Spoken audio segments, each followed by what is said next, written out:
everybody, Mr.G here, another issue of StoryTime. So I've been talking about stories about growing up. I'm a good storyteller and I have a photographic memory. This one is easy. This is about the first memories of my father. So there's two sets of twins. There was me and my twin brother Michael and our two older twin sisters who were 4 years older than me and Michael. And up until the age of about 4.5, 5 years old, we lived in Springfield, Missouri with our mom and never even saw our father. Our father was a very, very bad person.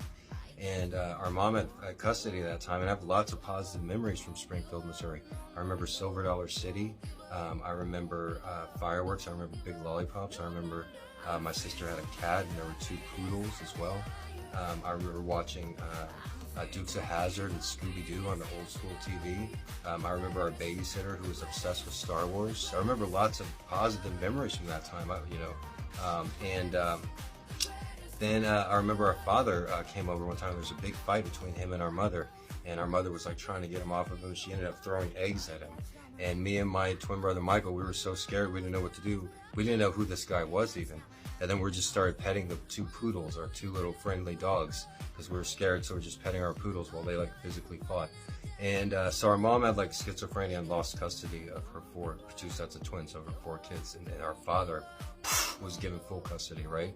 And so the first thing he did, a couple weeks later, there was a middle point, and our mom took us there, and me and Michael went up to her in the middle point, and we were like, we don't want to be in this house, And then they had us in a room, and then that was the last we saw of our mom. And then the next thing we knew, our father had us, and then what he did was he took all 4 kids and he put them in his car, and then he took the 2 poodles, and the cat just disappeared somehow. But he took the 2 poodles, and we drove to a vet's office, and there was nothing wrong with the poodles. They were in good shape, they weren't old or anything. And then he just puts the 2 dogs to sleep because it was inconvenient to travel with them. Yeah. And then I guess that's a legal thing to do there. And then so the next thing we do, we go to a motel, right? And our father is pouring a bowl of Honey Smacks. I don't even know who this guy is. I'm just 4 years old. And see, he had Honey Smacks. He always had a stash of treats just for him. Honey Smacks, Big Newtons, Diet Coke, all this that he never shared with his kids. And we were, deprived of sugar, right? And so he's eating this bowl of Honey Smacks. I'm a 4-year-old kid. I get on his shoulder. I'm just like, hey, what's that? And he throws me off. And he's like, it's medicine! I'll never forget the way he said it. It's medicine!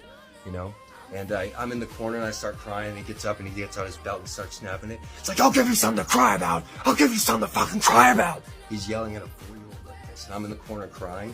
And then they finally go to sleep. And I'm up all night just shaking. And I remember just looking at them and just thinking God damn, as a 4.5-year-old kid, just coming from comfort of my mom, just being like, whew, it's gonna be a rough time, And it was, and it fucking was.